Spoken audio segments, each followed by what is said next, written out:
Oke, jadi kita akan bahas soal nomor satu di sini mengenai transaksi obligasi dengan premium. Pada 1 Januari 2018, PT Anak menerbitkan obligasi senilai 1 juta, jangka waktunya 10 tahun dengan bunga 12% yang dibayarkan setiap 30 Juni dan 31 Desember. Nah, di sini PT Induk membeli obligasi tersebut dengan harga premium, indeks 102 atau 102%. Seharga 1.020.000. Oke. Terus kemudian premium obligasi diamortisasi selama 10 tahun dengan metode garis lurus yang dicatat bersama dengan beban bunga. Oke, jadi sini transaksi antar perusahaan, si induk membeli obligasi kepada PT Anak itu senilai 1.020.000, itu premi dengan kurs atau indeksnya 102%. Oke, disuruhnya buat tabel pembayaran bunga dan pelunasan obligasi. Kemudian buat jurnal pada pembukuan PT Anak dan PT Induk serta jurnal eliminasinya pada akhir tahun ke-1 dan kedua.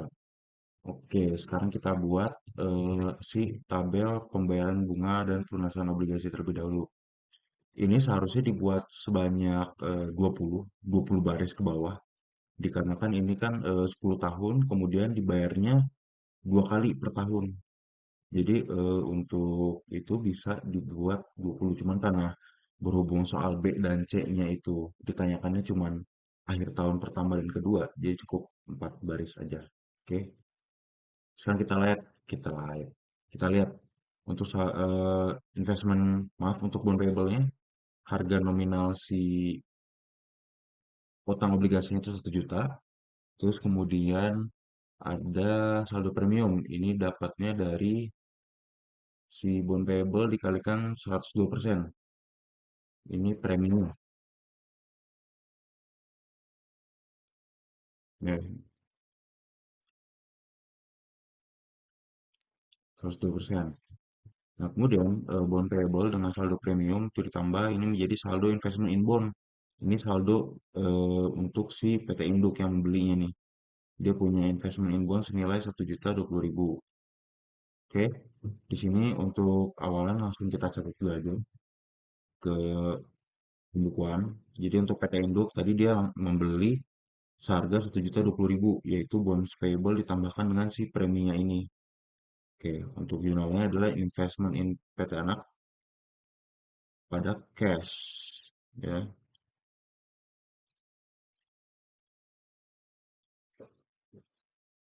senilai 1.020.000. Nah, yang di PT Anak gimana?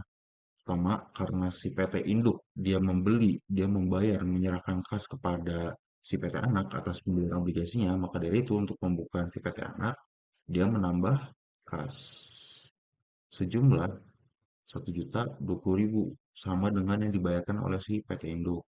Nah, penjabarannya apa aja? Pertama, dia tadi kan menerbitkan utang obligasi, berarti kredit nambah utang, bond, ya, begini, bond payable.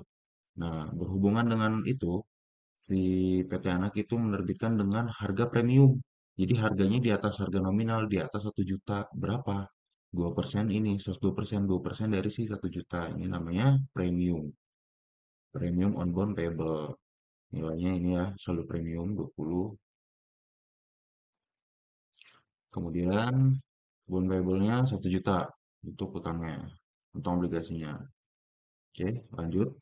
Sekarang kita bakal isi si tabel pembayaran bunga dan pelunasan obligasi ini.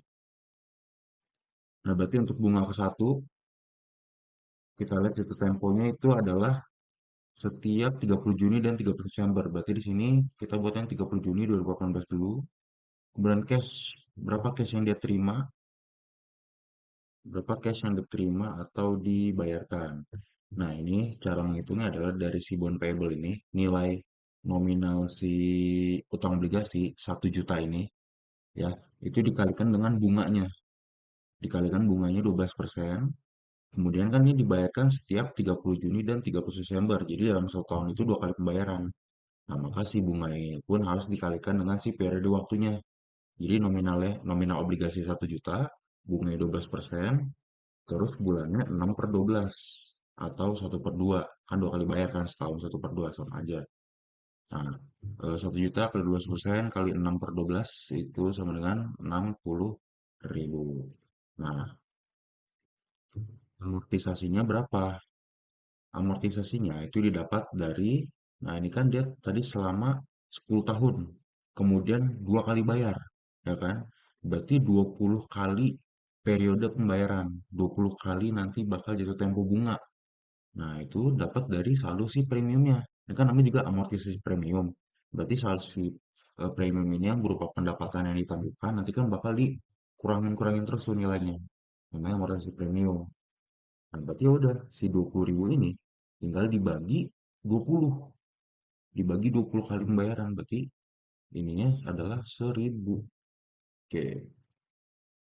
Nah, beban bunga yang dibayarkan atau nanti pendapatan bunga yang bakal diterima si PT Induk itu adalah 60.000 kurang si premiumnya 1.000, yaitu 59.000. Oke, sekarang lanjut. Nah, saldo premium dapat dari mana? Kan tadinya secara keseluruhan sih saldo premium itu ada di 20.000. Nah, ini kan telah diamortisasi sebanyak 1.000 kan. Berarti sisanya adalah 19.000. Nah, kemudian saldo investment PT Bond juga bakal mengurang seiringnya dengan si amortisasi ini. Untuk nilai bond payable itu masih sama, tetap nilai nominal itu 1 juta sampai akhir pelunasan maupun si pembayaran eh, bunga atau pendapatan bunga bagi si PT Induk ini. Karena kan tadi udah jelas ya perihal si itunya, si angkanya dapat dari mana itu bond payable kali bunganya bagi 6/12 dan itu sampai akhir bakal sama. Nggak ada yang diamortisasi dan sebagainya seperti itu. Nah ini untuk 4 tahun, maaf untuk 4 kali periode pembayaran atau 2 tahun itu sama semua. Caranya sama. Oke. Nah sekarang lanjut nih. eh, Pembukuan ke PT Anak sama PT Induk. Nah, tadi kan kita udah mencatat pada saat dia menerbitkan obligasinya nih, pencatatan penerbitan obligasi. Nah, kemudian di 30 Juni itu dibayarkan nih, ya, dibayarkan si obligasinya. Nah, sekarang kita lihat berarti bagi PT Induk nanti dia akan mendapatkan cash, dapat cash. Kemudian dapat mengurangi nilai si karena obligasi itu dibayarkan, dia mengurangi nilai si investment PT Anak Bonds-nya itu. Kemudian dia mendapatkan pendapatan bunga. Nah, kalau misal di PT Anak, ya, kan kalau PT Induk dia menerima kas, sedangkan nanti di PT Anak dia yang bakal memberikan kas. Seperti itu. Jadi beban bunga dulu, kemudian premium ya. Tadi kan premium diamortisasikan. Nah, selanjutnya adalah kas yang membayarkan. Nah, untuk si PT Induk, kas ini dari mana nih? 60.000. Nah, kemudian si bagi si PT Anak juga sama 60.000 di sini. Investment PT Anak pun dia mengurang sebanyak mana? 1.000. Ini amortisasinya 1.000. Nah, kemudian interest income-nya dapat dari mana? Nih. Oh, ini kan beban bunga bagi si PT Anak ya. Berarti bagi si induk ini adalah pendapatan bunga 59.000. Tuh. Jadi selaras ya di sini lihat amortisasinya dicatat 1.000, kemudian beban dan pendapatan dicatat 59.000 dan selaras dengan cash yang diterima atau dikeluarkan. Begitu juga sama dengan eh PT Anak.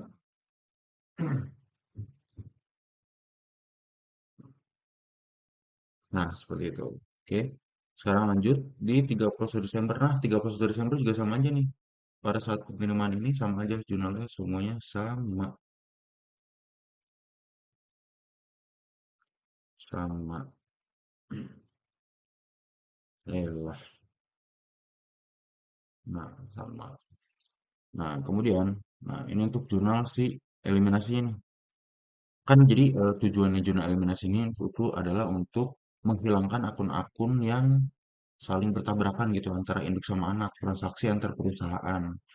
Nah, kalau kita lihat di sini ya udah mana aja dieliminasi. Pertama bond payable, kemudian investment PT Anak, kemudian interest income, interest expense. Ini tuh pendapatan beban yang timbul akibat transaksi antar perusahaan. Ini kan nggak ada korelasinya nih sama si pihak luar. Jadi untuk laporan keuangan konsolidasian karena harus menunjukkan hasil sebenarnya dari pendapatan dan beban yang didapat dari operasional perusahaan, kegiatan operasional perusahaan. Nah, transaksi antar perusahaan ini harus dieliminasi. Kita lihat ada bond payable di sini di debit ya.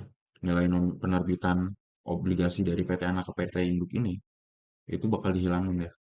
Dihilangin, begitu juga dengan premi ya. Nah, ini kenapa premi 18.000 nih? Karena udah diamortisasi 2 kali. 1.000, 1.000, 1.000, 1.000. Jadi si preminya sisa 18.000. Begitu juga dengan investment PT anaknya. Ini kan juga diamortisasi nih. 1.000, 1.000. Oke, sisa 1.018.000. Nah, untuk interest income, interest expense itu dapatnya dari sini 2 kali juga. Nah, itu di amortisasi juga seperti itu. Jadi untuk yang B, nah untuk yang B 2019 itu semuanya sama sama kecuali di sini. Nah, ini semua sama nih. Dia cuma mencatat penerimaan doang. Nah, kemudian jurnal eliminasinya interest income sama interest expense sama ya tadi karena ini sampai 20 kali pun ini nih ya 20 kali pun itu masih sama nilainya. Oke. Nah, ini kenapa bisa 16.000? Ya balik lagi tadi di sini udah diamortisasi, amortisasi, kemudian amortisasi lagi 2 kali, 2 kali. Jadi sini 15.000. Ini sisa saldonya. Nih kalau dilihat kan dari sini nih. Nah, 16.000. Ini sisa saldonya 16.000. Ini juga untuk saldo investment inbound di PT anaknya juga 1.016.000. Tuh. Jadi sama. Nah, untuk soal yang satu itu kayak gitu aja. Membantu. Oke, selanjutnya di sini saya akan menjelaskan soal nomor 2. Untuk keterangannya, indirect intercompany debt pada tanggal 1 Januari 2018, PT Anak menerbitkan obligasi nilai nominal sebesar 1 juta dolar. Jangka waktu 10 tahun, bunga 12% per tahun yang dibayar setiap 30 Juni dan 31 Desember. Investor tidak terafiliasi, non-afiliasi membeli obligasi dari PT Anak dengan indeks harga 102 pada tanggal 31 Desember 2018, PT Induk membeli obligasi tersebut dari PT non-afiliasi seharga 910.000 dolar. PT Induk dan PT Anak mengamortisasi diskon dan premium obligasi dengan metode garis lurus. Nah, untuk selanjutnya kita membuat jurnal transaksi dan eliminasi pada tahun ke-1 2018. Nah, kita bikin dari jurnal transaksi dulu. Kita bikin 2 jurnal, yaitu satu dari sisi PT Induk dan satu dari PT Anak. Yang pertama, kita buat jurnal di PT Induk dulu. Nah, untuk tanggal 1 Januari, 30 Juni, dan 30 Desember itu belum ada jurnal di PT Induk dikarenakan si PT Induk ini membeli obligasi dari PT non-afiliasi itu pada tanggal 31 Desember. Nah, makanya kita langsung bikin jurnal di PT Induk itu pada tanggal 31 Desember. Untuk jurnalnya yang pertama, investment in PT Anax Bond pada cash. Itu nominalnya adalah 910.000 dolar. Sesuai dengan nominal yang si PT Induk beli. Dari PT non-afiliasi itu 910.000 itu diskon. Selanjutnya kita buat dari PT Anak. Untuk tanggal 1 Januari itu penerbitan obligasi, jurnalnya adalah cash premium on bonds payable pada bonds payable. Untuk nominalnya bonds payable itu sesuai dengan jumlah obligasi yang diterbitkan. Nilai nominal obligasi yang diterbitkan itu sebesar 1 juta dolar. Untuk premium on bonds payable itu sebesar 20.000. Nah, kenapa 20.000? Karena hasil dari 102 yang PT afiliasi beli itu 102 indeks harganya 102% dikali dengan 1 juta dolar obligasi yang diterbitkan si PT Anak. Jadi 102%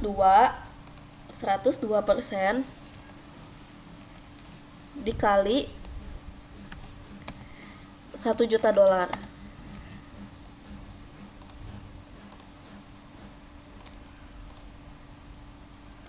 ini satu, dan hasilnya itu 20.000. Dan untuk cash yang diterima oleh si PT Anak itu sebesar 1.020.000 hasil dari obligasi dan premium. Untuk selanjutnya tanggal 30 Juni. Jurnalnya adalah interest expense premium on bonds payable pada cash.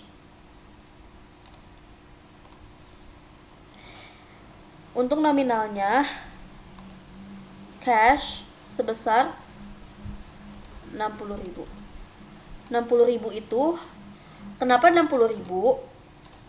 Nah, ini untuk perhitungannya 6/12 dikali 12% dikali 1 juta dolar. Untuk 6 ini, kenapa ini 6? Karena bunga yang dibayar itu setiap 6 bulan atau setiap semester, setiap 30 Juni dan 31 Desember, dan itu jaraknya setiap 6 bulan sekali. Jadi dalam 1 tahun itu dibayarnya 2 kali per 6 bulan. 6 bulan sekali.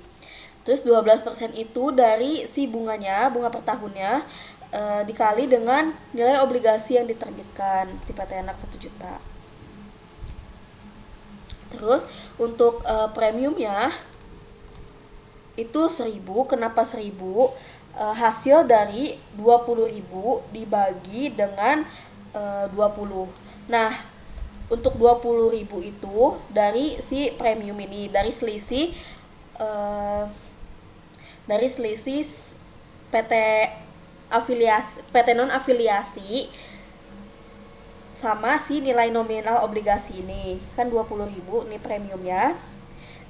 Dibagi 20. 20 itu dari mana? Kan kita jangka waktunya itu kan 10 tahun. Jangka waktunya 10 tahun. Terus dikali 2, karena 1 tahun itu dibayar 2 kali, jadi hitungannya 1 tahun itu dikali 2, jadi kan 10 tahun. Nah, dikali 2 dikali dengan 2 ya per semester lah. Jadi satu tahun itu 2 kali, jadi 10 tahun dikali 2 itu 20. Jadi 20 dibagi 2 jadi 1.000 untuk premiumnya. Dan untuk interest expense-nya itu 59.000 dari 60.000 dikurang dengan 1.000. Sama juga dengan yang tanggal 31 Desember. Karena kan ini pengulangan aja di 30 Juni dan 31 Desember. Untuk jurnalnya itu sama dan perhitungannya juga sama. Untuk selanjutnya kita ke jurnal eliminasi PT Induk.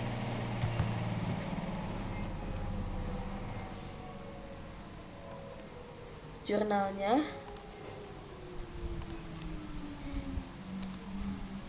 bonds payable, premium on bonds payable pada investment in PT Anak Bonds dan gain on retirement. Untuk perhitungannya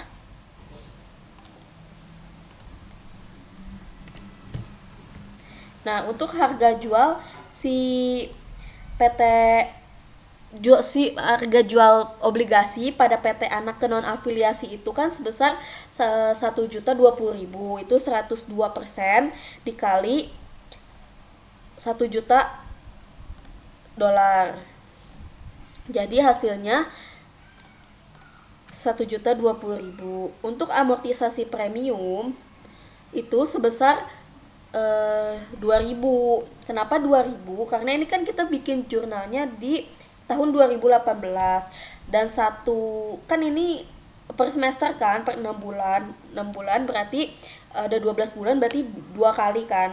Dan amortisasi premiumnya itu dapat satu semester itu 1.000. Jadi 2 semester atau 1 tahun itu 2.000. Jadi si amortisasi premiumnya itu 2.000. Ini harusnya 2.000 ya, 2.000 dolar. Terus untuk nilai buku obligasi PT Anak per 31 Desember itu sebesar 1.018.000 hasil pengurangan dari 1.020.000 dikurang dengan 2.000 dikurang dengan si premiumnya, amortisasi premiumnya. Terus harga beli obligasi PT Anak dari non afiliasi itu sebesar 910.000 dolar.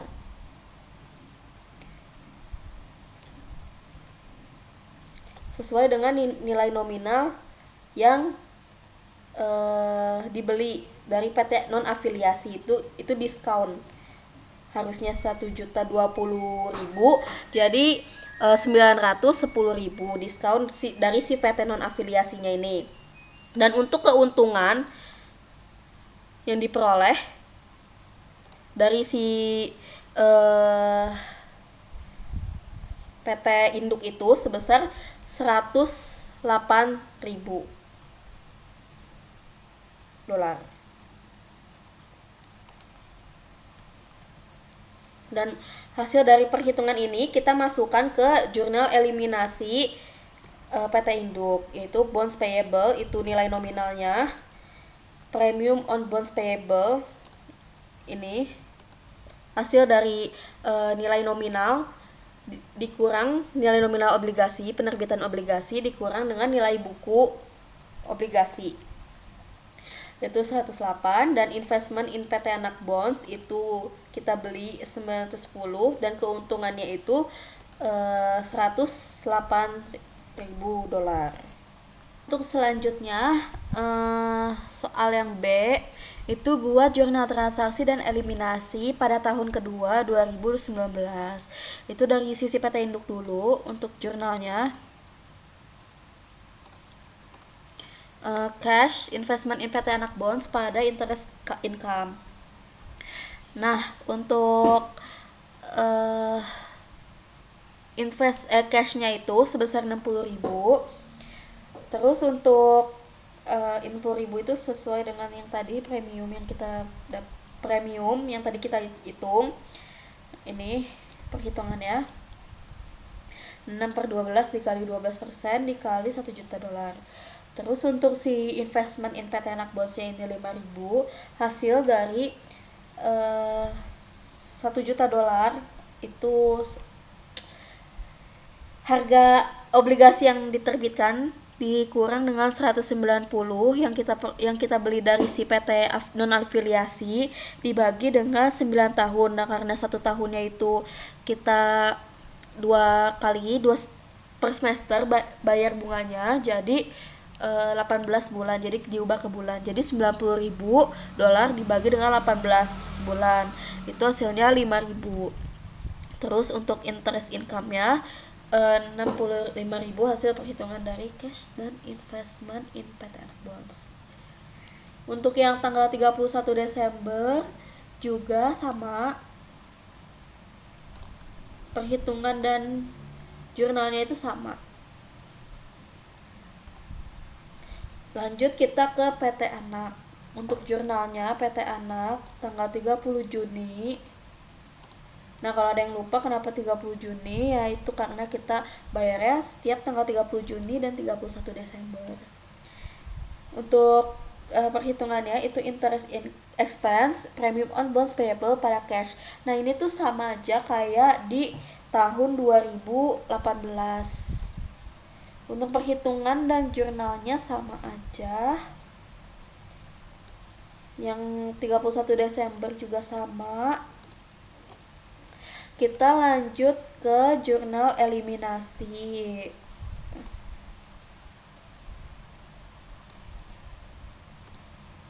Untuk jurnal eliminasi itu bonds payable. Nah, bonds payable pertama kita satu-satu dulu ya. Untuk bonds payable itu 1 juta dolar itu nilai obligasi yang diterbitkan. Premium on bonds payable itu sebesar 16.000. Nah, 16.000 itu dari mana sih? Nah, 16.000 itu dari kan premium tadi kita hitung kan 20.000 ya, 20.000 102% dikali dengan 1 juta dolar itu kan 20.000. Nah, ini karena dia tahun kedua, jadi setiap tahunnya itu kita kan dapat nih, kita 2.000 kan premium ini 2.000 satu semesternya itu satu satu per 6 bulan itu dia 1.000, jadi satu tahun itu kita dapat 2.000. Nah, 2.000 itu per tahun kan. Nah, ini karena tahun kedua jadi 2.000 dikali 2. Karena ini tahun kedua jadi 4.000. 4.000 itu 20.000 premium awal dikurang dengan 4.000. Jadi hasilnya 16.000. Nah, untuk si interest income ini itu hasil dari yang tadi kita udah hitung ya, 65.000 satu semester itu 65.000, jadi buat satu tahun itu 130.000 itu 65 dikali 2. Terus untuk kreditnya interest expense itu 118.000. Nah, 118.000 itu hasil dari ini 59.000 dikali 2. Iya kan, karena satu satu semesternya itu 59.000, jadi buat satu tahun 59.000 dikali 2 jadi 118. Terus untuk investment in PT Anak Bonds ini kan kenapa sih 920.000 gitu, bukan 910.000 kayak yang di jurnal eliminasi tahun 2018. Nah, 920.000 itu hasil dari 910.000 ditambah dengan 10.000. Nah, 10.000-nya itu dari mana? Dari ini 5.000. 5.000 ditambah 5.000. Nih, satu semesternya kita dapat 5.000. Jadi buat satu tahun kita dapat 10.000. Kita hitung 10.000. Jadi 910.000 nilai yang kita beli dari si PT non afiliasi ditambah dengan 10.000. Terus untuk gainnya, untuk labanya itu tinggal dikurang hasil pengurangan ini. Ini ditambah, ini ditambah, terus selisihnya sama dengan hasil dari yang kita hitung ini dari selisihnya. Dia laba atau rugi. Nah, karena kita laba jadi gain.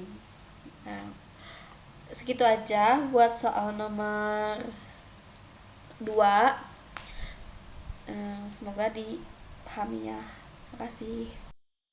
Oke, selanjutnya di sini kita akan membahas nomor soal 3 tentang transaksi mata uang asing. Pada tanggal 1 Desember tahun 2020, PT Maju membeli mesin seharga 5 juta yen dari Tayo Ltd Jepang. Jatuh tempo pembayarannya tanggal 1 Februari tahun 2021. Kurs diketahuinya sebagai berikut. Untuk kurs spot pada tanggal 1 Desember tahun 2020, satu yennya seharga Rp135. Kurs neraca per 31 Desember tahun 2020, satu yennya seharga Rp134.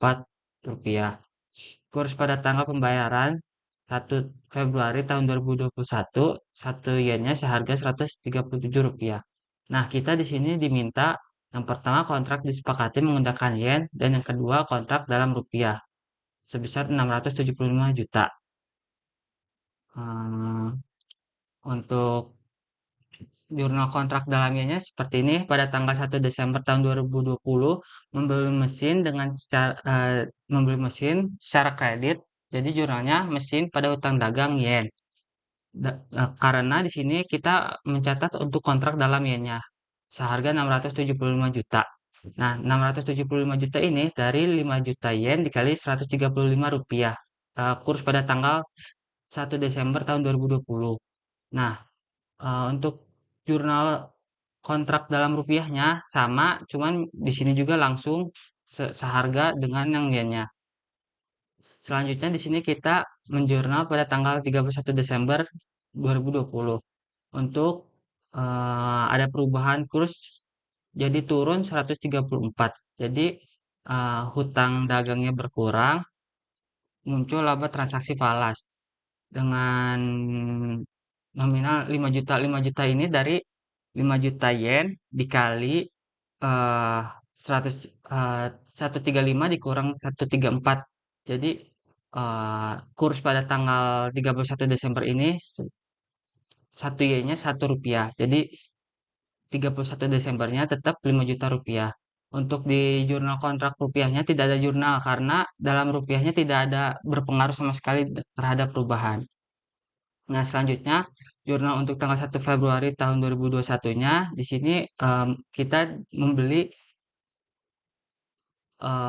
kurs mata uangnya naik menjadi 137. Jadi 5 juta yen dikali 137 ketemu 685 juta. Di sini 1 Februari tahun 2021 dari jurnal kontrak dalam rupiahnya tidak berpengaruh juga karena yang dibelinya ini eh, dalam rupiah gitu. Nah, untuk pelunasannya di sini pada tanggal 1 Februari tahun 2021 jurnalnya hutang dagang di debit, rugi transaksi falas di debit, sama mata uang asing di kredit. Eh, hutang dagangnya di sini jadi dari hutang dagang dikurangi penurunan valuta asingnya di sini mata uangnya dikurang 5 juta jadi ketemu 670 juta. Di sini untuk mata uang asingnya dari 5 juta kali 137 juta ketemu 685 juta. Nah, untuk rugi transaksi falasnya ini selisih dari mata uang asing dikurang hutang dagang, ketemu rugi transaksi falas. Nah, untuk di tanggal 1 Februari tahun 2021-nya di jurnal kontrak dalam rupiahnya tidak berpengaruh juga. Karena dari awal kita yang digunakan mata uang rupiah. Sekarang kita akan lanjut ke soal yang keempat. Jadi di sini mengenai transaksi mata uang asing dengan menggunakan kontrak hedging. Pada 1 Oktober 2021, Pro Limited di Amerika Serikat itu membeli barang dagangan dari Tokyo Industries senilai 2 juta yen. Nah, kemudian transaksinya dalam yen. Nah, untuk memitigasi risiko kurs, Pro Limited telah mendatangi kontrak hedging forward berjangka 180 hari dengan Bank X di Amerika Serikat. Nah, jangka waktu kontrak hedging tersebut itu sama dengan jatuh tempo pelunasan hutang, yaitu 1 April 2022. 6 bulan sejak transaksinya. Nah, informasi kurs USD per yennya sebagai berikut. Jadi di sini kurs spotnya itu lebih kecil dibandingkan dengan kurs forwardnya. Jadi si bank itu memprediksi kalau misalnya si yen ini bakal meningkat, nilai mata uangnya bakal meningkat di masa depan. Makanya nasib bank ini ditetapkan sebagai premi dan kurs forwardnya ditetapkan lebih tinggi dibandingkan dengan kurs spotnya. Oke, di sini 1 Oktober, kemudian 31 Desember, di sini kurs spotnya meningkat, kurs forward juga pasti meningkat. Kemudian 1 April, di sini kurs spotnya 0,076 dengan kurs forwardnya di 30 Desember yang 0,07. Nah, diminta pada pembukaan Pro Limited buatlah jurnal transaksi 1 Oktober, yaitu pada saat kita melakukan impor. Kemudian penyesuaian, ini untuk menyesuaikan nilai kursnya, keuntungan atau kerugiannya. Kemudian pada saat pelunasan 1 April 2000X2. Oke, lanjut pada tanggal 1 Oktober dulu. Nah, di sini kalau misalnya transaksi mata uang asingnya itu menggunakan hedging, maka kita harus membuat dua jurnal yang berbeda. Satu adalah jurnal untuk mencatat utang kita, utang dalam transaksi impor, ya. Jadi untuk pencatatan impor dari Tokyo Industries ini kita buat. Kemudian jurnal untuk mencatat penyesuaian maupun hal yang terkait dengan hedging dengan si bank X-nya itu. Jadi bakal ada dua jurnal yang kita kerjakan, dua jenis jurnal. Nah, oke, pertama di sini langsung aja dia membeli persediaan 2 juta yen menggunakan ini transaksi dalam yen. Ini udah pasti kredit ya. Jadi outputnya adalah inventory pada account payable. Nah, di sini kenapa sih account payable-nya itu ada lambang yen-nya? Di sini adalah untuk membedakan dengan akun payable yang biasanya. Jadi gini, di sini kan udah dijelaskan kalau misalnya dia beli barang 2 juta yen, terus dijelasin juga transaksi dalam yen. Jadi kita bayar ke Tokyo Industries itu dengan mata uang yen. Nah, pada saat pencatatannya, apakah dicatat sebagai 2 juta yen? Enggak. Karena kan perlu diingat kalau misalnya karena kita adalah for limited, yaitu perusahaan yang berada di Amerika Serikat, maka penyajian dan pencatatan laporan keuangannya itu harus menggunakan dolar. Nah, jadi si akun payable yang kita pakai adalah akun payable yang kayak gini, yang dia eh, foreign currency-nya terpisah, jadi dibedakan. Nah, kita mencatatnya itu bukan 2 juta yen, tapi kita konversi terlebih dahulu dengan US dollar di tanggal 1 Oktober 2001. Nah, dia menggunakan kurs spot apa kurs forward. Nah, pada transaksi ekspor impor seperti ini, eh, untuk transaksi langsungnya dengan si pihak supplier maupun vendor itu menggunakan kurs spot, kurs realnya, kurs aktual pada tanggal 1 Oktobernya. Jadi di sini si kursnya itu adalah 0,0070. Jadi tinggal konversi aja si 2 juta yen ini kita kalikan dengan 0,070. Nah, seperti itu. Itu hasilnya adalah 14.000 dolar. Jadi si 2 juta yen ini di tanggal 1 Oktober itu sama dengan nilainya sama dengan 14.000 dolar.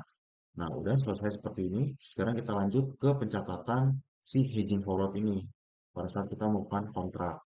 Nah, pada saat kita melakukan kontrak, itu jurnalnya adalah piutang pada utang. Ya. Nah, piutang pada utang. Kenapa seperti ini?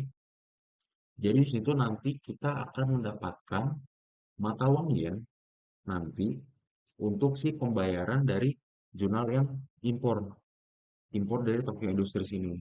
Nah, kita bayar ya, ngutang juga pakai USD.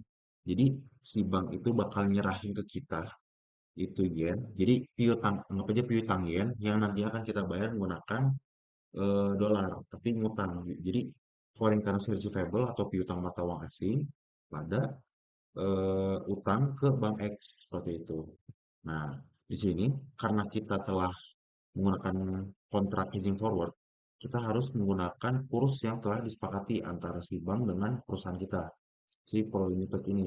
Yaitu pada tanggal 1 Oktober, yen itu kursnya adalah 0,0075. Sama, berarti yang 2 juta yen ini kita konversi dulu dengan menjadi US dollar dengan kurs 0,0075. Itu nilainya adalah 15.000 dolar. Oke. Jadi lebih tinggi 1.000 dolar ketimbang realnya. Nah, kemudian lanjut di tanggal 31 Desember 2001 di sini kita akan melakukan penyesuaian terhadap si perubahan kurs ini. Jadi bisa itu rugi, bisa itu untung. Nah, sekarang kita lihat dulu dari jurnal yang impor dari transaksi Tokyo Industries. Di sini kurs spot 1 Oktober adalah 0,070, kemudian di 31 Desember kursnya adalah 0,080. Nah, di sini mata uang yen itu meningkat. Nah, ini dikatakan rugi. Kenapa bisa rugi? Jadi anggap aja seperti ini. Misalnya kita beli persediaan itu senilai 14.000 dolar dengan kurs 0,070.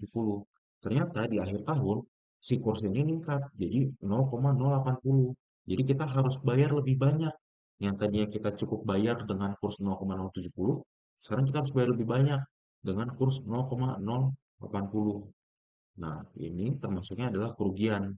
Kerugian dalam transaksi mata uang asing. Nah, apa sih dampak dari kerugian ini? Ya, kita harus membayar lebih banyak. Jadi, akun payable-nya itu bertambah.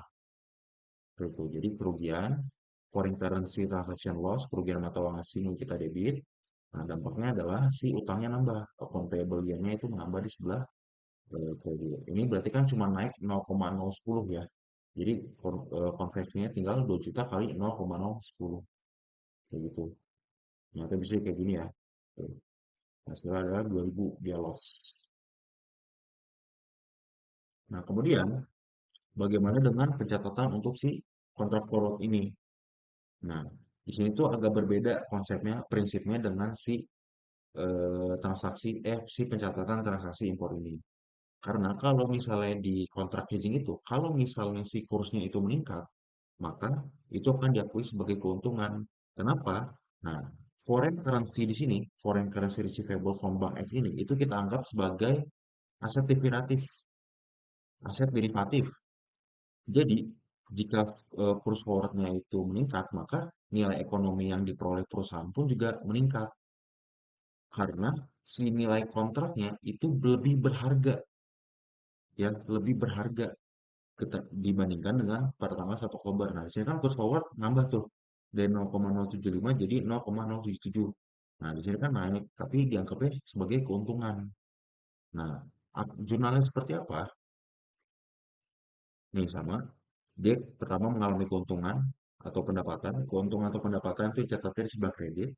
Kemudian debitnya apa? Dia menambah si foreign currency receivable-nya. Jadi nilai si kontraknya itu meningkat. Jadi uang yang bakal kita terima di masa depan itu akan meningkat karena kursnya pun juga meningkat. Seperti itu. Jadi ada perbedaan prinsip atau pemahaman di antara kurs spot sama si kurs forward. Jadi seperti itu.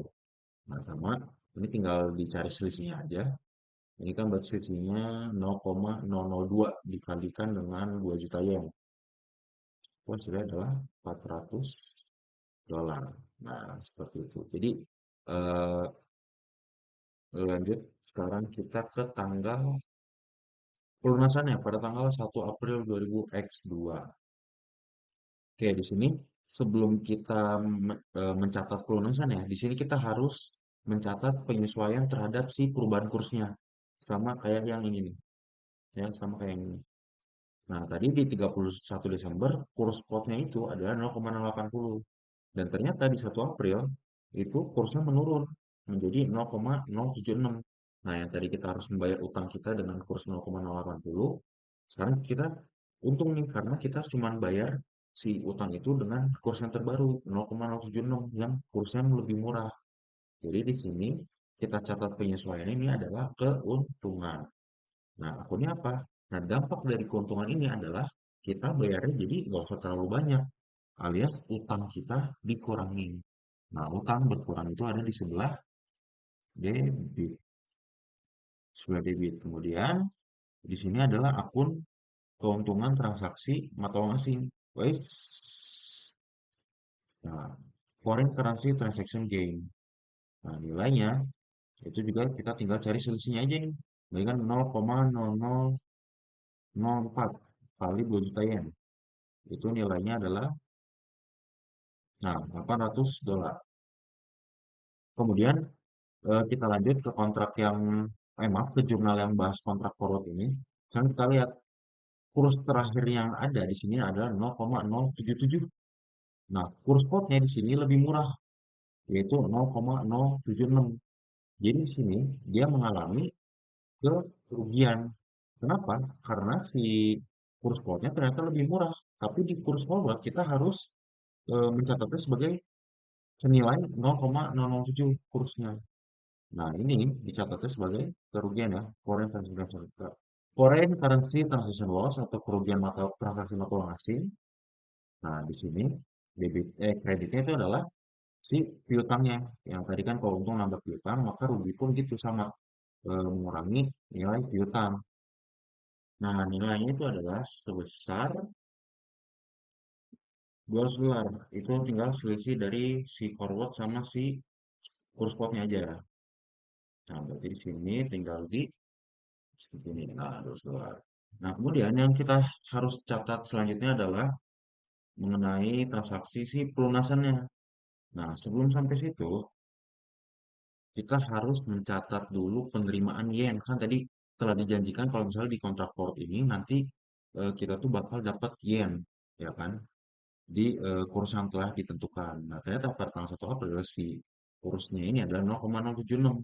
Nah, yang akan kita dapat dari bank adalah sebesar sekian, 0,076 kayak gitu. Oke, berarti di sini di akun itu adalah Nah, kita dapat mata uang asingnya nih. Ini baru beneran yennya nih.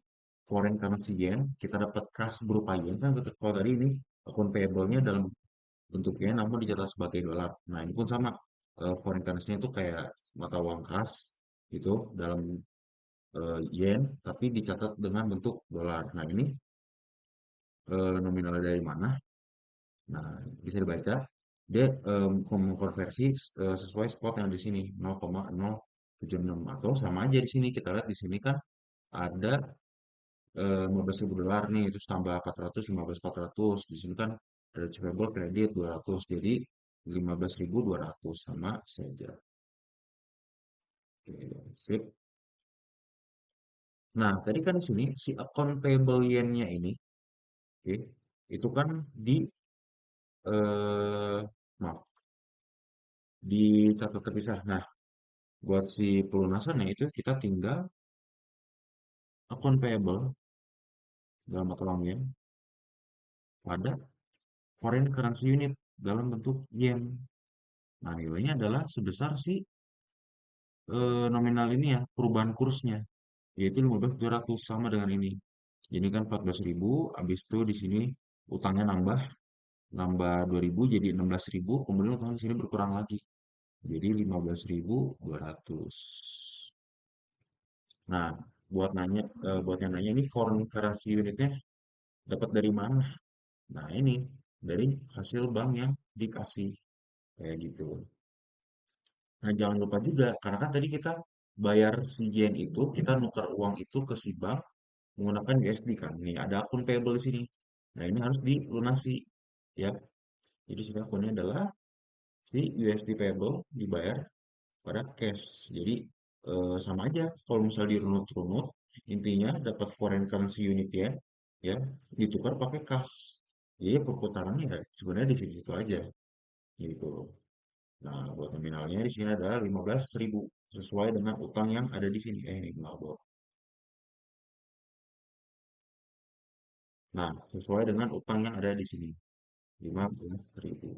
Nah, jadi untuk pencatatan jurnalnya seperti itu aja. Kalau misalnya kita dari impor di sini, dia ada transaksi pembelian dengan kredit, tapi jangan lupa dipisah ininya, yen, dikonversi terlebih dahulu, terus di akhir-akhir periode, kayak 31 Desember, kursnya itu kita sesuaikan, habis itu di 1 April jangan lupa disesuaikan lagi, kemudian baru dilunasi. Nah, di sini untuk melunasi si utangnya, akun payable-nya itu bukan pakai kas, tapi pakai foreign currency unit. Dapatnya dari mana? Dari si jurnal yang ada di kontrak forward kayak ini. Nah, samanya di 1 Oktober, ini kita runut-runut dulu. Ini kan berarti dia mendapatkan piutang. Ini nilai si kontraknya piutang. Terus bayarnya nanti kita pakai utang sesuai dengan si ini ya, nominal kali sepakatinya. Kemudian lanjut ada penyesuaian juga di sini 31 Desember ya, untung apa rugi, tapi ingat prinsipnya tadi ya, jangan kebalik atau jangan disamain. Terus di 1 April sama, di sini juga disesuaikan terlebih dahulu nilai mata uangnya, nilai kursnya. Habis itu barulah di sini kita mendapat si foreign currency unitnya, si jatuh temponya yang kebetulan pas ya untuk pelunasan si impor sama eh, jatuh tempo si kontraknya. Ya, jadi di sini apa yang telah dijanjikan bank pada kita, piutang maupun receivable itu telah dilunasi dengan adanya bank yang ngasih ke kita itu mata uang asing yen atau kasien lah istilah kasarnya. Nah, habis itu kita lunasi juga utang ini kepada banknya ya, itu sebesar si ini 15.000. Oke, jadi udah lunas semua dan forex currency unit di sini pun juga langsung keluar. Begitu di sini kita debit, kita mendapat, kemudian langsung dipakai bayar buat si impor kayak gitu. Nah, untuk kerugiannya atau keuntungannya, nah seperti ini. Ini foreign currency transaction gain atas account payable ini dapat dari sini. Jadi untung 2.000, kemudian di sini ada sorry, rugi 2.000, terus di sini untung 800. Jadi totalnya adalah dia mengalami kerugian 1.200. Nah, dicatat di sini. Kemudian sama yang foreign currency transaction gain-nya juga sama di sini. Atas atas hedgingnya pada bank X itu 200. Nah, di sini jadi total dari keuntungan selisih kursnya itu adalah 1.000 dolar. Nah, untuk soal nomor 4, segitu aja. Mungkin untuk pemahaman lebih lanjutnya, teorinya bisa lebih dibaca lebih lanjut lagi. Semoga membantu. Buat soal ekspres nomor 5. Langsung aja ya. Nomor 5, baca dulu soalnya. Laporan keuangan konsolidasi sesaat setelah akuisisi pada tanggal 1 Januari 2019 untuk PT-nya itu Pearls Ltd Amerika. Dia mengakuisisi 100% saham dari James Co. Jerman dengan harga $63.000. Oke, terus kurs spot 1 Januari 2019, berarti kurs di waktu dia mengakuisisi ini adalah 1 euronya itu $1,2. Nah, selisih atau diferensial antara harga perolehan saham atau cost of investment dengan harga pasar dicatat sebagai aset tidak berwujud atau paten. Berarti kalau ada selisih, nanti diferensial itu tuh bakal dicatatnya sebagai paten yang diamortisasi 5 tahun. Nah, harga pasar dari James Co. sama dengan nilai bukunya atau book value. Jadi dia tuh mengakuisisi di nilai par. Artinya karena harga pasar sama nilai bukunya tuh sama. Terus dengan asumsi tidak terdapat perbedaan standar akuntansi. Berarti antara si Pearls dan si James itu nggak ada perbedaan. Karena kan sebenarnya dia tuh di negara yang berbeda kan antara Amerika mengakuisisi si James Co itu di Jerman. Tapi standar akuntansinya tuh sama di sini asumsinya. Terus saldo-saldo neraca saldo-saldo yang ada di neraca saldo James Company itu hanya dipengaruhi perbedaan nilai tukar atau kurs. Tapi neraca saldo masing-masing perusahaan per 1 Januari 2019 sesaat sebelum transaksi akuisisi adalah sebagai berikut. Nah, ini bisa dilihat ya. Yang ini tuh Pearls Ltd, terus yang ini tuh James Co. Apa ini salah? Oke. Jadi cash di sini ada cash, receivables, inventory, terus land and equipment atau netnya berapa, terus ada total dari debit sama total kreditnya udah sama. Yang di kredit itu ada account payable, bonds payable, common stock, dan retained earnings. Oke, lanjut ke apa yang diminta dari soalnya. Yang pertama, jurnal transaksi akuisisi pada pembukuan First Ltd Amerika. Kedua, tentukan diferensialnya. Tadi yang diferensialnya itu diakui sebagai paten. Kita tentuin nominalnya itu berapa. Terus, kertas kerja laporan keuangan konsolidasi sesaat setelah akuisisi 1 Januari 2019. Kita jawab dulu pertanyaan yang A.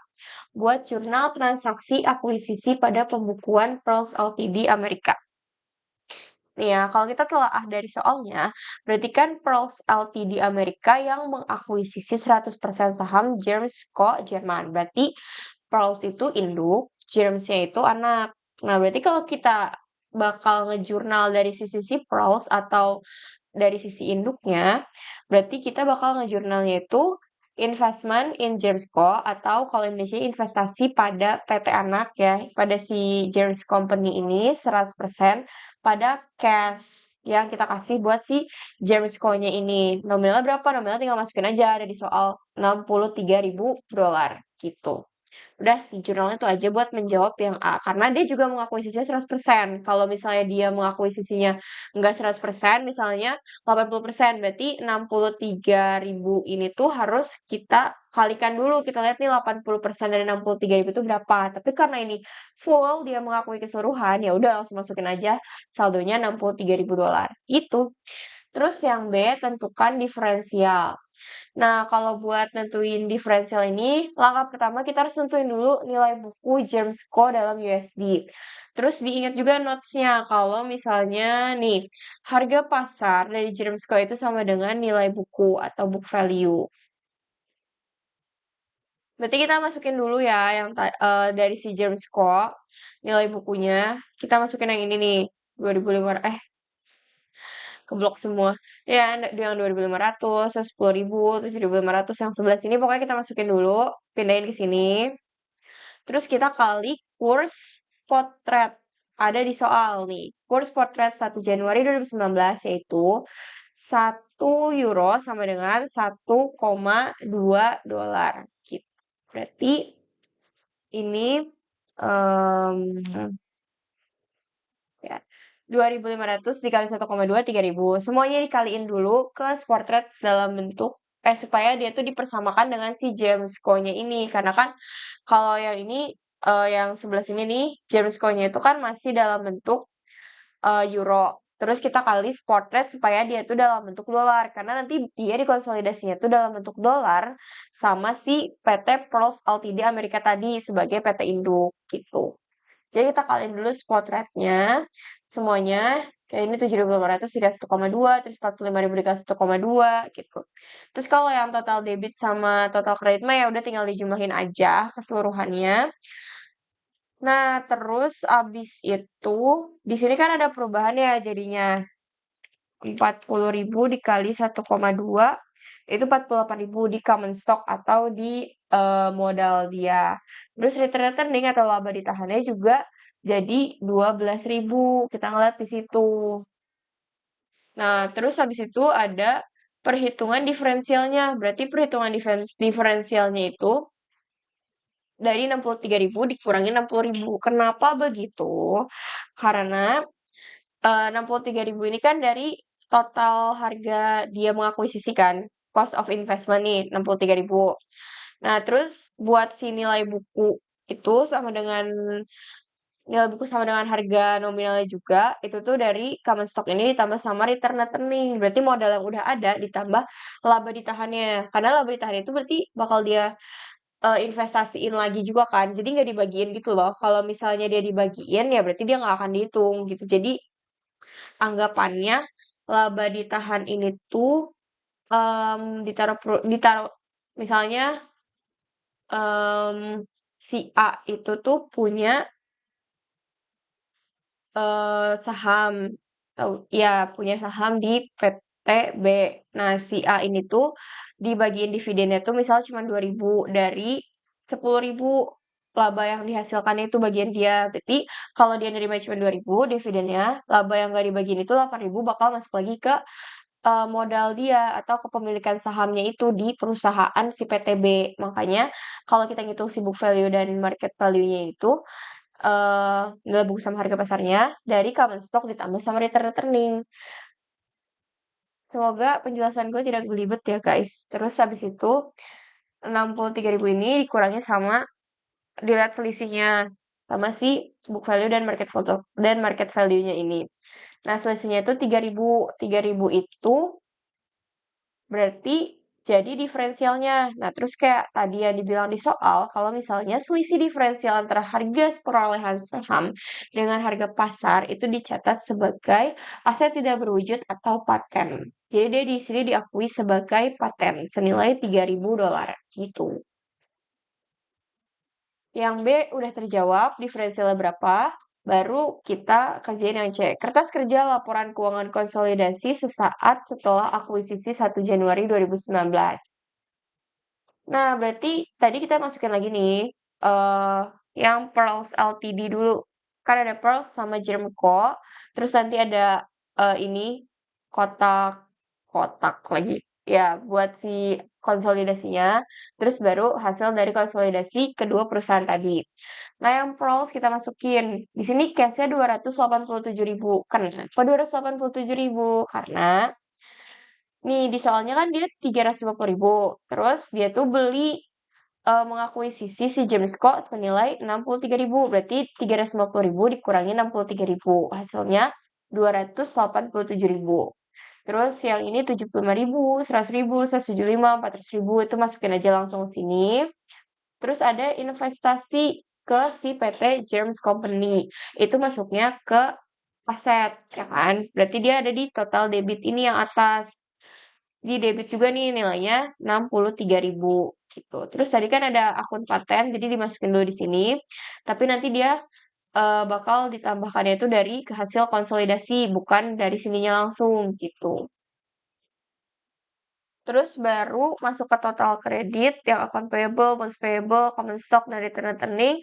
Ini semuanya masih sama, masukin langsung dari sini, dari soalnya. Terus sudah tuh dijumlahkan, ya kan? Terus yang James Co ini, lihatnya dari mana? Lihatnya bukan dari soal yang ini juga ya. Lihatnya tuh dari yang ini. Kenapa? Lihatnya dari yang langkah 1 di B, karena kita tuh bakal mengkonsolidasi ke dalam bentuk dolar. Kalau misalnya yang di soal, dia tuh masih dalam bentuk euro. Makanya kita masukin nominal angkanya itu yang ada di jawaban B, karena itu udah dikonsolidasi ke dolar. Terus kita konsolidasi ini investasi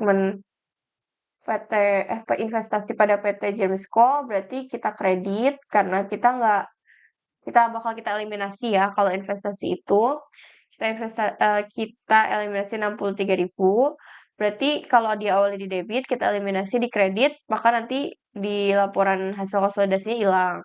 Terus si paten ini, tadi kan gue bilang kalau misalnya kita masukin dulu aja akunnya, tapi dia tuh bakal nambahnya di hasil konsolidasi, bukan di apa namanya, perbandingan laporan keuangan sebelum konsolidasi baik di PT Pros ataupun di PT Germ Company. Bukan PT sih sebenarnya, di perusahaan Pros Ltd ataupun di perusahaan Germ Company ini gitu.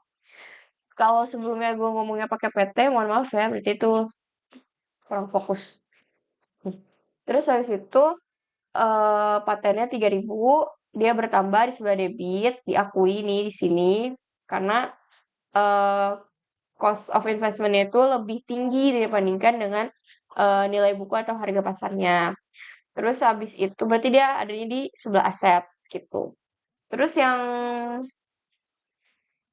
buat akun-akun yang kredit, akun payable, bonds payable, sampai return earning, berarti yang kita eliminasi itu adalah common stock dan return earning dari perusahaan Terms Company. Kenapa kayak gitu? Karena tadi kan kita udah menggunakan 48.000 dan 12.000 ini ke dalam book value ya, buat ngitung diferensialnya. Berarti kan kita udah masukin kan diferensial atau patennya itu ke dalam uh, hasil konsolidasi yang 3.000 ini. Berarti yang hasil perhitungan dia yang 48.000 sama 12.000 ini tuh ya kita eliminasi, kita hilangin.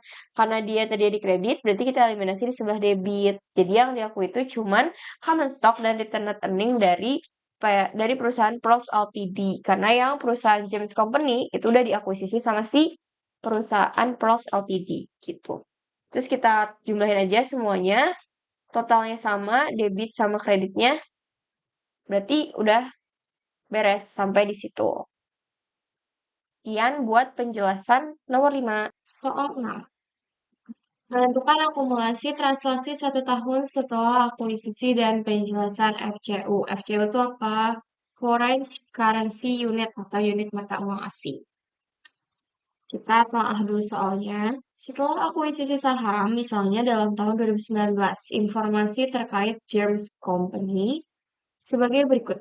A. Pada 10 Januari 2019, Jamesco itu menjual produk ke si Pearls Ltd seharga $4.200.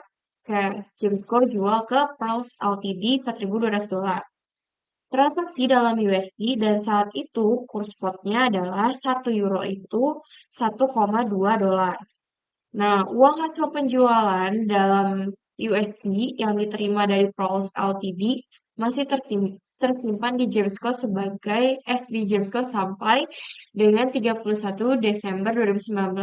Jadi diingat lagi ya, kalau misalnya Pearls Ltd tadi itu di Amerika Serikat, so dia pasti currency-nya itu dolar. Terus kalau yang James Company itu dia di Jerman, jadi currency-nya itu adalah euro.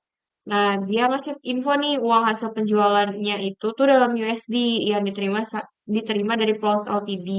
Nah, itu masih tersimpan di si James Company-nya itu dalam bentuk USD dolar, bukan dalam bentuk euro. Tuh. Yang B, pada tanggal 1 Oktober 2019, James Company itu membayar dividen sebesar 6.250 euro. Terus perlu diingat juga ya, tadi di soal 5, kalau misalnya si Pearls Ltd ini tuh mengakuisisi James Company. Berarti Pearls Ltd itu induk, James Company ini adalah anak mengakuisisi nih.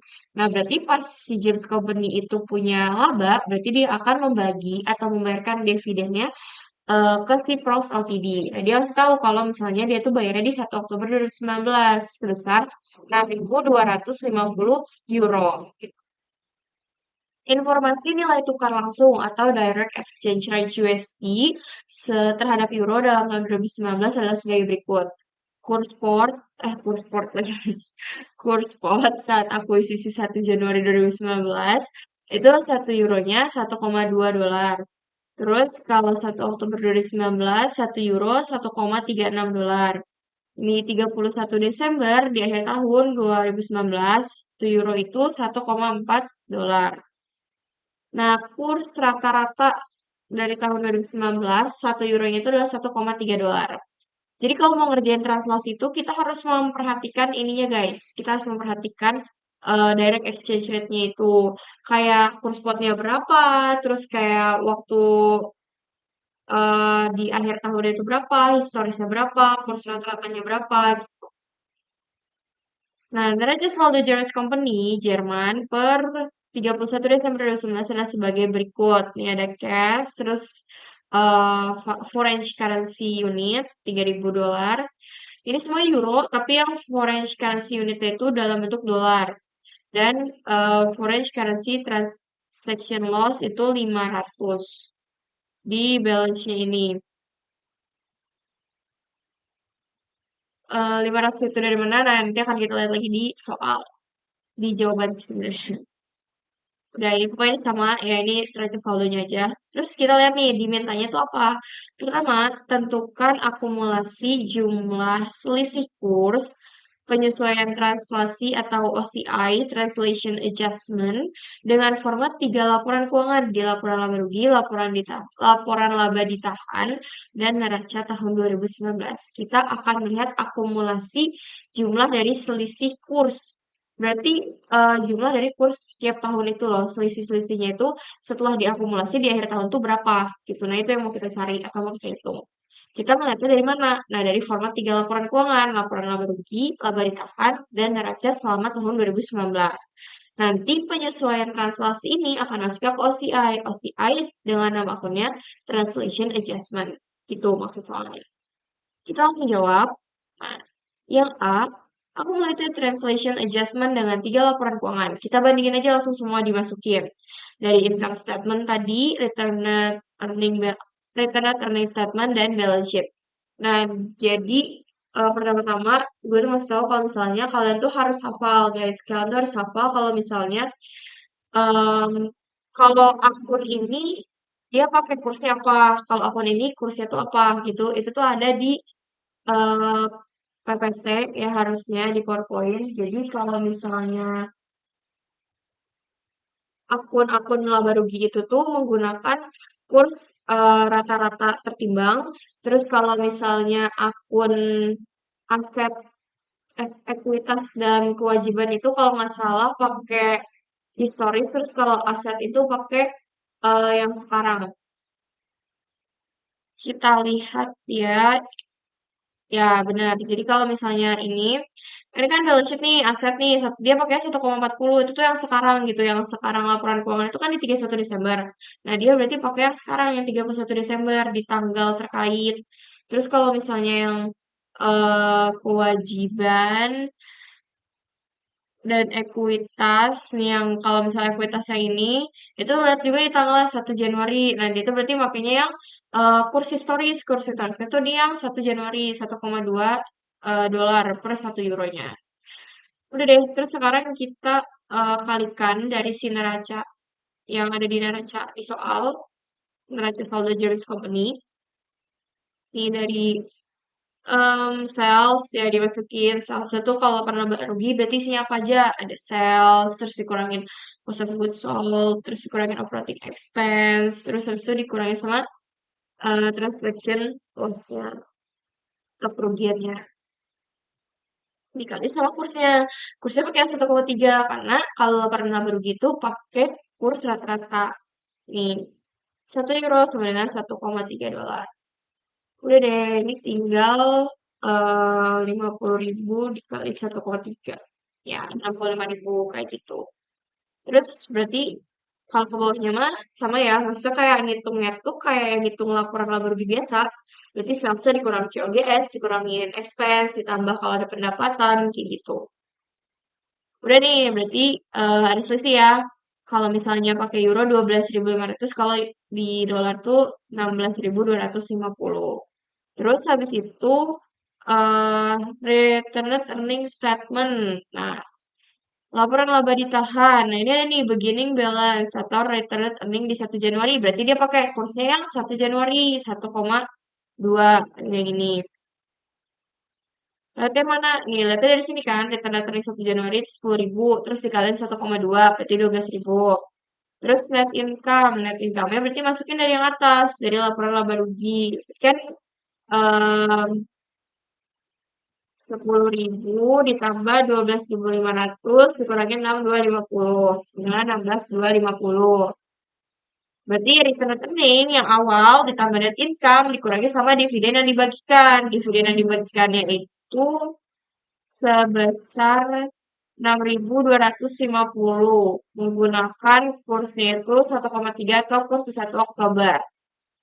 Ini ada dividen declared yang 6.250 itu mana ya? Dividen ini dividen paid nih di sini. Nah, 6.250 berarti itu mengurangi laba ditahannya gitu kan. Jadi return-returnnya tambah laba dikurangi sama dividen yang dibagiin gitu. Ini juga ada naik ya. Kalau di euro dia 16.250, kalau misalnya di dolar dia 19.750. Kita masuk ke balance sheet. Nah, kalau akun-akun di balance sheet itu tuh menggunakan kurs sekarang. Kan dia 31 Januari per 31 Januari berarti pakai 31 Januari per 31 Desember berarti dia pakai yang 31 Desember 2019. 1 euronya sama dengan 1,4 dolar. Ini semua dikaliin akun-akun aset terus akun-akun utang. Udah kan? Terus kecuali yang ini common stock, soalnya dia juga dikasih keterangan jelas kalau misalnya penambahan modal itu dari common stock di 1 Januari. Berarti dia juga pakai kursnya yang 1 Januari, bukan yang 31 Desember. Terus ditambah sama return rekening, laba ditahannya, itu masuk ke liabilities and equitas, berarti dia ada di akun ekuitas ya guys. Dijemahin, dijemahin. Nah harusnya kan kayak ini ya, kayak perhatiin yang sebelah sini nih. Nih, total aset 71.750 harusnya sama kayak total liabilitas dan ekuitasnya 71.750. Sedangkan kalian lihatlah yang di ini apa namanya? Nah, yang di sebelah sini nih, di sebelah German stock. Nah, itu tuh total asetnya 100.450, sedangkan total liabilities dan equities itu cuma 89.450. Berarti kan itu gak balance ya. Sedangkan kalau misalnya balance sheet, namanya kayak balance sheet, kudu balance gitu total aset sama total liabilities dan equitasnya. Ya udah, berarti karena yang kurang itu dari liabilities dan equity, berarti dia harus disamain sama total aset. Dia kurangnya berapa? Dia kurangnya 11.000 nih selisihnya. Ya udah, berarti itulah akumulasi dari translation adjustment-nya gitu yang akan masuk ke OCI dan comprehensive income. Terus total liabilities and equity setelah di-adjust ya udah berarti sama kayak total aset ya 100.450 gitu. Itu untuk menjawab soal yang A. Panjang sih sebenarnya, padahal jawabannya sebenarnya intinya di akumulasi itu berapa gitu 11.000. Cuma harus dibandingin semuanya. Oke, kita lanjut ke soal yang B. Jelaskan perhitungan FCU atau Foreign Currency Unit 3.000 euro dan foreign currency transaction loss-nya itu adalah 500 euro yang tercantum pada neraca saldo Germs Company per 31 Desember 2019. Oke, ini kan ada FCU 3.000 sama ini 5 FC transaction loss 500. Terus FCU-nya tadi ada di sini ya. Nih, 3.000.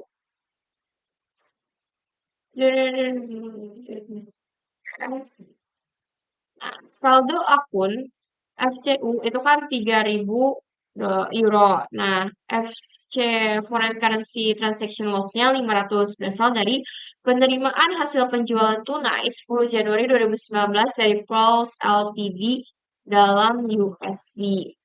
Berarti yang di soal tadi, kalau misalnya dia ngejual 4.200 dolar. Terus em, ada transaction loss. Kan dia tuh 10 Januari ya. Januari itu kan berarti 1,2. Berarti 4.200 dolar.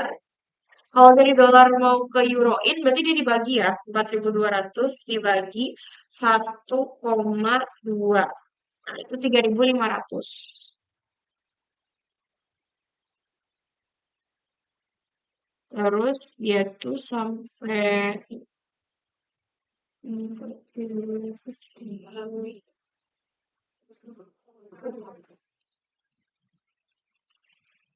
gitu.